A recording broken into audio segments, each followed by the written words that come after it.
Apertura di Verde a Nord-Est, cari telespettatori, oggi con gli splendidi colori del cielo e del bosco del Cansiglio non potete sentire il rumore degli uccelli qui attorno, è davvero un paesaggio meraviglioso.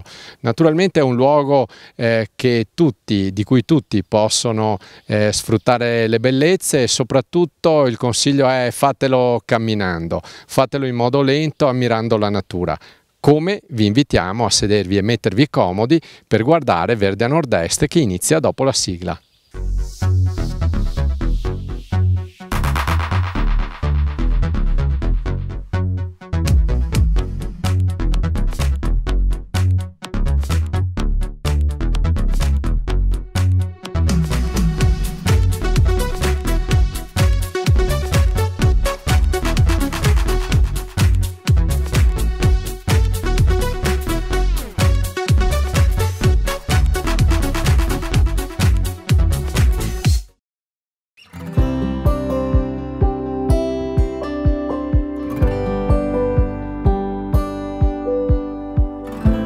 L'acqua, risorsa limitata, è il vero e proprio oro blu su cui si concentra uno dei 17 obiettivi dell'Agenda 2030 per lo sviluppo sostenibile dell'ONU. In agricoltura i cambiamenti climatici in atto generano un'instabilità nella disponibilità idrica che può pregiudicare il risultato produttivo. Veneto Agricoltura, nelle proprie aziende dimostrative e nei centri sperimentali, sta sperimentando alcune promettenti e innovative soluzioni tecnologiche per l'irrigazione, associandole a sistemi di gestione conservativa del suolo e di agricoltura di precisione. Produrre meglio e di più, con meno, favorendo così la sostenibilità ambientale ed economica del processo produttivo agricolo. Al tema dell'ottimale gestione della risorsa idrica sono dedicate le GIP 2021, Giornate dell'irrigazione di precisione, un'ampia rassegna articolata in più eventi che coinvolge il centro sperimentale ortofloricolo Po di Tramontana e le aziende pilota Valle Vecchia e Sasserami. Saranno analizzate, insieme ad agricoltori e tecnici, soluzioni che si diversificano per livello di investimenti, efficienza e adeguatezza ai diversi contesti agronomici, per l'ortofloricoltura e per i seminativi. Oggi vi facciamo vedere le esperienze presentate a Valle Vecchia di Caorle, in provincia di Venezia. Nello spirito della nostra agenzia di Veneto Agricoltura, agenzia per l'innovazione nel settore primario, perché per quanto riguarda l'irrigazione c'è tantissima innovazione che sta venendo avanti e quindi volevamo mostrare sia per quanto riguarda le colture estensive come queste di Valle Vecchia che per quanto riguarda le colture intensive, quello che abbiamo fatto qualche giorno fa a Po di Tramontana, quelli che sono gli orizzonti dell'innovazione tecnologica nel settore dell'irrigazione. L'acqua è una delle grandi sfide per la nostra transizione ecologica, quindi non è solo una questione di energia, di materiali, la sostenibilità la dobbiamo guardare anche per quanto riguarda la nostra impronta idrica, cioè quanto noi pesiamo sull'ambiente naturale sottraendo l'acqua o di quanta acqua abbiamo bisogno presa dall'ambiente naturale per le nostre attività. Qui siamo in agricoltura, sappiamo che l'agricoltura usa una grande quantità di acqua per le produzioni agricole. Oggi dobbiamo imparare veramente a non gettar via, a non sprecare nessuna goccia d'acqua e farlo possibilmente, anzi migliorando la qualità dell'acqua che passa attraverso i sistemi irrigui. E quello che vediamo oggi ci mostra tanti scenari che nei prossimi anni probabilmente diventeranno la normalità.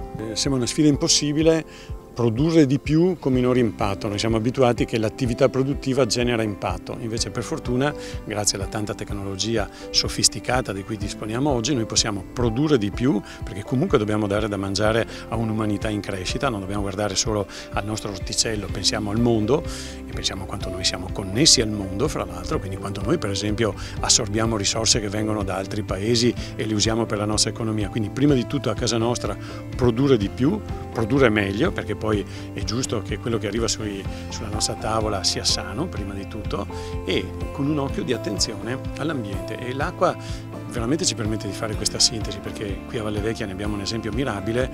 Per creare sistemi irrigui abbiamo creato ambienti, abbiamo creato aree di fitodepurazione e la straordinaria biodiversità che abita questa nostra azienda agricola è forse il miglior testimonial di quanto qui si stia mostrando che si può produrre di più in armonia con l'ambiente per darci un cibo più sano.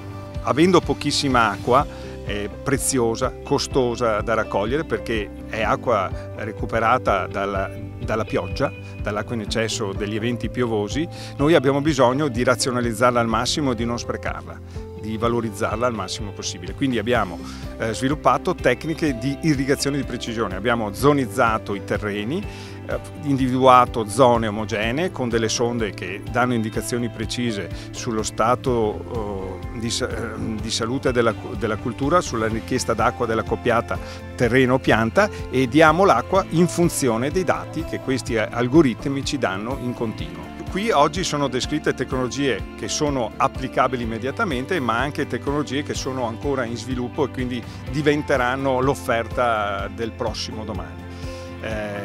Principalmente qui abbiamo irrigazione a manichetta con tutte soluzioni per essere sempre più precisi, sempre più localizzati se ci è necessario, quindi per ridurre sempre di più lo spreco dell'acqua. Abbiamo impianti di subirrigazione, cioè con le manichette a circa 30 cm di profondità, dove evito anche la perdita per evaporazione.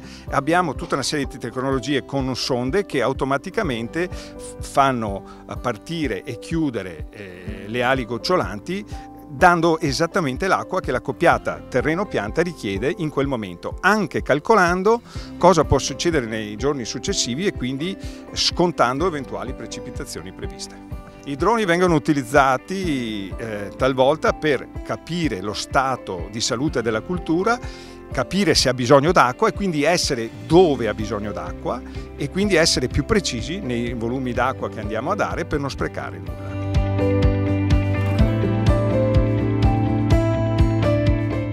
Portiamo una novità assoluta per quanto riguarda a livello europeo, che è il prodotto Sumisansui, che è una manichetta che praticamente ha la funzione di sistema di irrigazione per aspersione. È un polimero plastico di alta qualità, tant'è che viene garantita l'utilizzo per più anni. Come funziona? Funziona praticamente che nella parte superficiale della manichetta sono stati fatti dei fori tramite un brevetto, un sistema giapponese con il laser che permette appunto l'irrigazione sovrachioma. Abbiamo due prodotti nello specifico qui in esposizione, abbiamo Sumisansui Air Wide e Sumisansui Greenhouse. Il Air Wide è un prodotto che viene dedicato per campo aperto, ha una gittata complessiva di 8-10 metri, mentre il Greenhouse ha una gittata che va dai 6 ai 4 metri complessivi. Entrambi i prodotti lavorano a delle pressioni medio-basse, consideriamo dai 2 ai 2,5 bar di pressione. Il Greenhouse lavora con una portata pari a 2,9 litri al minuto, mentre l'Air Wide esattamente la metà con 1,46. Entrambi hanno la caratteristica di creare un effetto pioggia soft, quindi evita il compattamento nel terreno. Questo è molto importante per alcune colture che hanno il seme particolarmente piccolo o che ne risente per la fase dell'immersione.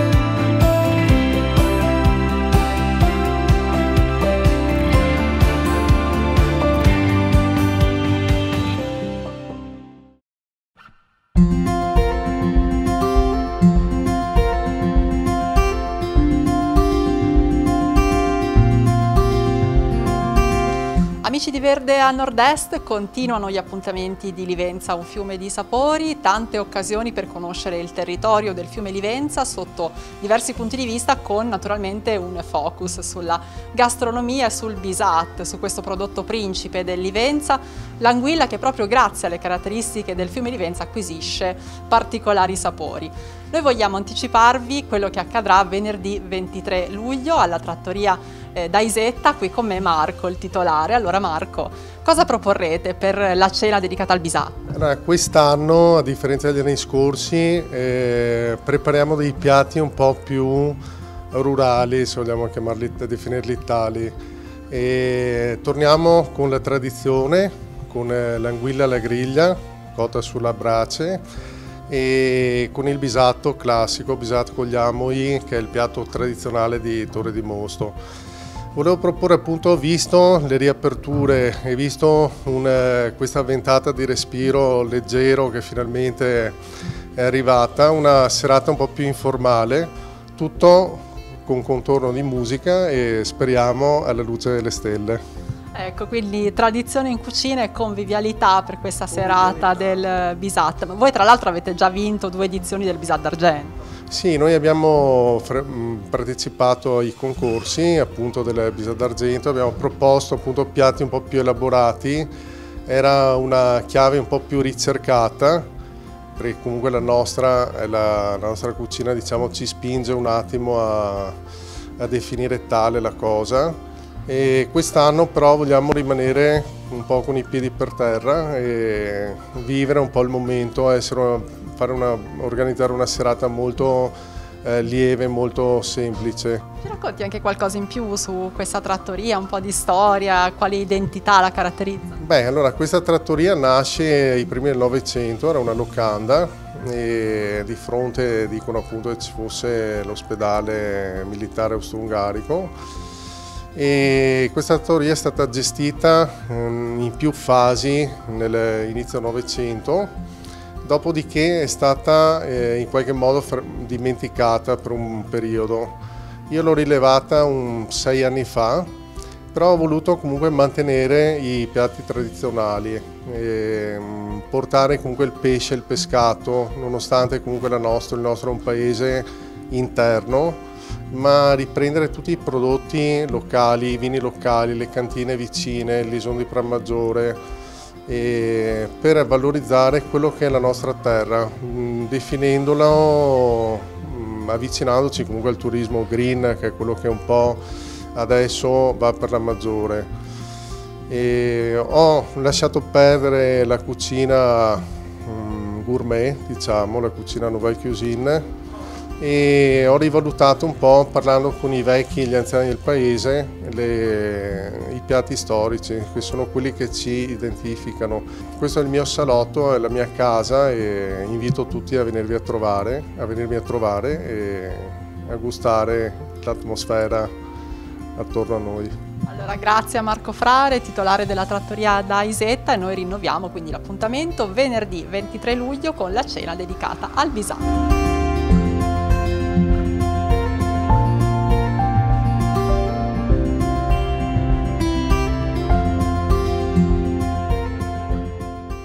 'Torna un mare di latte e formaggio 2021 qui a Caorle, la splendida cittadina dell'Adriatico e del Veneto con le sue spiagge, che ospita la rassegna di tutti i formaggi veneti, di tutte le DOP venete. Andiamo a sentire Terenzio Borga, presidente di Aprolav, e tutti gli ospiti che sono intervenuti.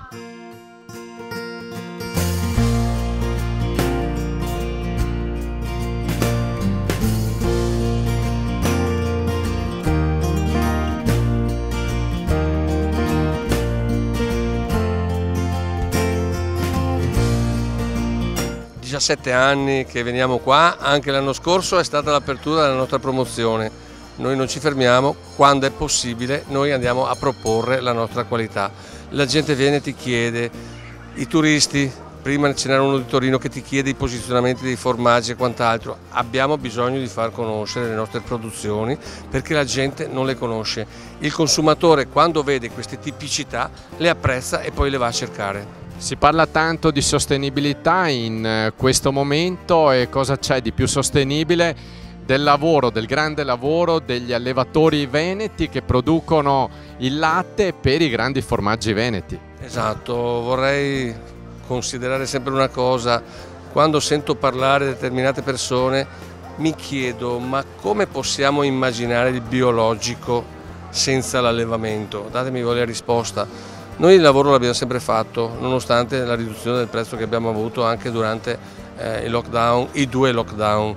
Non siamo ancora riusciti a recuperare, nonostante che i nostri prodotti siano comunque stati venduti, che i prodotti fatti con il nostro latte siano comunque stati venduti, anzi sono aumentati i consumi, non sono diminuite le esportazioni, vuol dire che la qualità dei nostri prodotti lattiero-caseari è sempre cercata e ricercata, e quindi adesso credo che sia il momento che anche vengano premiati anche gli allevatori, come hai detto tu. Noi siamo sempre continuamente a contatto con i nostri animali, col benessere animale, con tutte le regole che abbiamo, ed è giusto che veniamo premiati anche noi per tutto il lavoro che proponiamo. C'è da far capire forse all'Europa che quelle italiane, quelle venete, sono delle tipicità che sfuggono al grande calderone generale. Parlo di Nutri-Score, di cose che vogliono affossare il nostro agroalimentare. Credo che anche l'attacco che abbiamo avuto alle DOP, al grana padano, il semaforo rosso e quant'altro diano l'idea di quanto fastidio dia alla qualità nazionale, ma veneta in particolare. Mi ripeto, il 90-92% del latte veneto viene trasformato in formaggi di pregio, quasi il 70% in DOP. Nessuna regione punta alla qualità come punta il Veneto. Noi andiamo a cercare la qualità, i concorsi, il miglioramento, non riusciremo mai a competere con chi fa un formaggio su una nazione come l'Olanda, come il Belgio, come fa anche la stessa Germania, e quindi noi andiamo avanti per la nostra strada. Vedo che ci copiano, addirittura la mozzarella la vorrebbero loro perché adesso ne producono tanta, ma credo che il nome mozzarella non possa essere di un'altra nazionalità che non sia italiana. Qualcuno di questi grandi formaggi veneti li vogliamo ricordare, così i nostri amici da casa poi sanno cosa comprare. Vi dico le DOP. Allora partiamo dal giovane Casatella Trevigiana DOP, passando per l'Asiago, il Montasio, il Monteveronese, il Piave, il Grana Padano, Provolone Padana e Taleggio. 8 DOP, più abbiamo una mozzarella SDG, più abbiamo tutte le grandi tipicità, fra cui mi preme di ricordare il Morlacco e Bastardo. E vi invito tutti a Malga Campocroce il 1° di agosto, che avremo la 25esima edizione dei formaggi della montagna veneta, in una Malga che ormai è diventata storia per la nostra promozione. Siamo partiti da là per fare tutto quello che abbiamo fatto per la promozione, e poi abbiamo sempre il Casius Veneti, che è diventata la manifestazione per eccellenza a livello nazionale. L'anno scorso siamo stati gli unici, e il governatore ci ha ringraziati perché siamo stati gli unici che hanno proposto un così importante avvenimento, e quest'anno sarà anche di più a livello internazionale. Avremo anche ospiti internazionali con un convegno molto importante. Noi ce la mettiamo tutta e vedrete che anche chi verrà nel Grappa troverà delle sorprese particolari che non posso elencarvi, ma che vedrete saranno apprezzate dal consumatore. Torna un mare di latte e formaggio dopo tante vicissitudini, poco felici, tanta partecipazione. La collaborazione con Aprolav è sempre una cosa bella. Certo, vi devo ricordare che questo è il 17° anno, quindi era una collaborazione a cui ci tenevamo, anche l'anno scorso magari in forma più ridotta, ma quest'anno siamo ripartiti veramente con vigore. In questo periodo si stanno riprendendo anche le presenze degli stranieri, soprattutto gli austriaci e i tedeschi, e quindi è una novità rispetto all'anno scorso. La gente gradisce venire a Caorle proprio per la particolarità di Caorle. Qui abbiamo un ottimo porto peschereccio, abbiamo una situazione ambientale decisamente favorevole, e quindi anche un centro storico importante, e cosa meglio di promuovere i prodotti caseari, soprattutto la miriade di formaggi di qualità che il Veneto sa rappresentare, e questo è un appuntamento che ormai tutti, anche gli stessi residenti della città di Caorle, quest'anno abbiamo fatto un ulteriore passo avanti anche con i commercianti. Sappiamo che la situazione non è solo da un punto di vista turistico e della ristorazione, il problema è anche proprio con i ristoratori e con gli imprenditori, e quindi abbiamo rafforzato la collaborazione sia con le pizzerie, che abbiamo proposto la casatella, la proposta della pizza con la casatella, ma anche con gli albergatori che in queste serate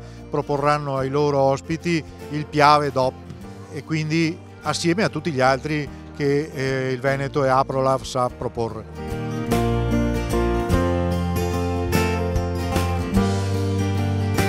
Stasera ho presentato un timballo venere fatto semplicemente con delle pesche, pinoli e del rosmarino, olio extravergine d'oliva e il nostro Piave, nient'altro, un semplice abbinamento ma molto accattivante.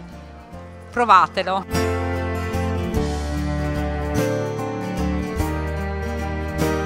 Vi chiederete quale vino abbinare ad uno dei tanti formaggi DOP veneti. Noi l'abbiamo chiesto a Davide e Christian dell'Enoteca 500 Vini di Caorle. Fa caldo, siamo in estate, cerchiamo dei formaggi leggeri, a pasta molle, non possiamo che non ricadere sulla casatella trevigiana, il primo formaggio DOP a pasta molle che abbiamo in Italia, e per fare un abbinamento facile, veloce e comunque anche nutritivo facciamo casatella, un po' di pane, possibilmente un buon pane magari fatto con lievito madre, pomodoro di casa se magari riusciamo e un filo d'olio. E cosa ci abbiniamo? Ci abbiniamo con l'estate e ci sta un prosecco, siamo in Veneto, siamo la terra d'elezione del prosecco, e ci abbiniamo un prosecco di OCG dei Colli Asolani. Abbiamo scelto il dry, che è un po' più morbido, perché rimane in equilibrio con la dolcezza della casatella. Abbiamo scelto un prosecco dry, che quindi è un prodotto un po' più morbido rispetto all'extra dry o ai brut, e viene coltivato nelle colline della zona di Asolo Monfumo, che è la zona di OCG Montello Asolo, che è nota proprio per i suoi bellissimi rossi, ma anche per la glera che viene vinificata a prosecco. Il prodotto è delicato, fruttato, ovviamente bassa gradazione alcolica, quindi è perfetto per un aperitivo nel periodo estivo.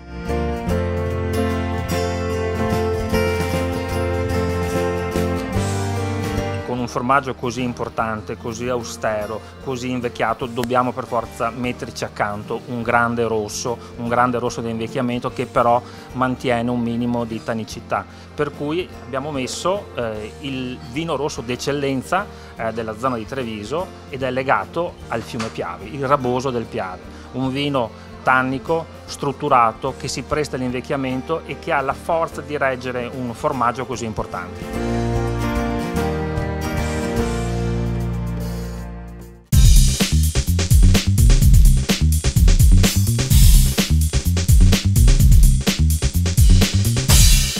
Stiamo assistendo in questi tempi, non è da questo tempo ad onor del vero, che c'è un grande dibattito, si è aperto un grande dibattito sul Nutri-Score, no? E cosa significa?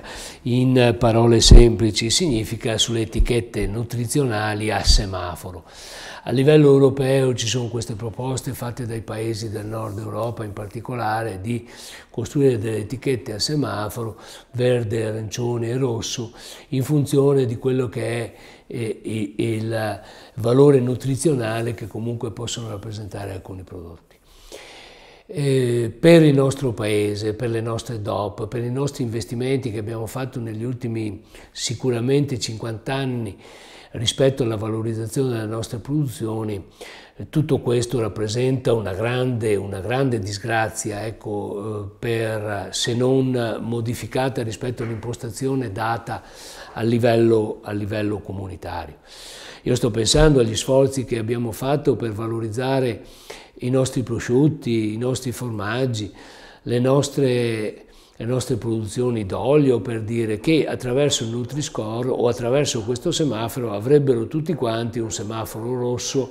È chiaro che le nostre organizzazioni agricole hanno posto in essere delle contromisure in questi ultimi anni, in questi ultimi mesi ad onor del vero, e delle contromisure e delle proposte che comunque possono allentare e facilitare un po' in virtù anche della trasparenza reale sui prodotti. Però è anche altrettanto vero che comunque l'impostazione originaria è un'impostazione che danneggia in maniera direi distruttiva le nostre produzioni tipiche, l'impegno che comunque ha posto il nostro paese sulle produzioni mediterranee, sui valori alimentari che comunque hanno.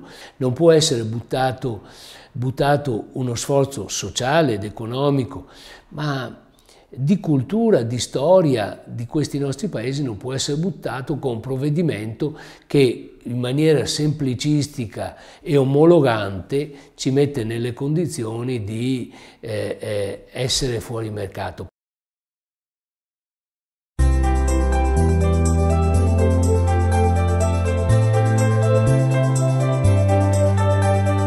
Il campo campo prova di Incao Seeds è pronto ad accogliere a Lusia, in provincia di Rovigo, dal 26 al 30 luglio prossimi, professionisti ed hobbisti interessati al mondo delle sementi.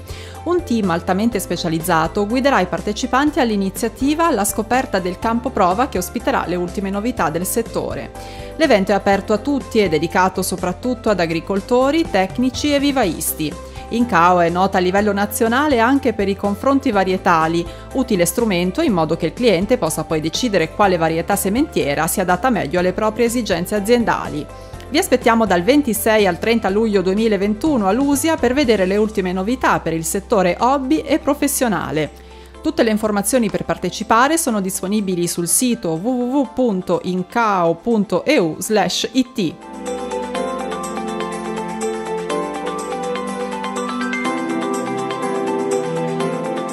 Era questo l'ultimo servizio per oggi, cari telespettatori. L'appuntamento è alla prossima settimana, stessa rete, stessa ora, e ricordatevi che se volete rivedere i servizi andati in onda in queste e nelle altre puntate potete farlo sul nostro canale YouTube Verde a Nord-Est. L'invito è anche quello durante la settimana di guardare e sempre buttare l'occhio alla nostra aggiornatissima pagina Facebook e mi raccomando continuate a seguirci. A presto!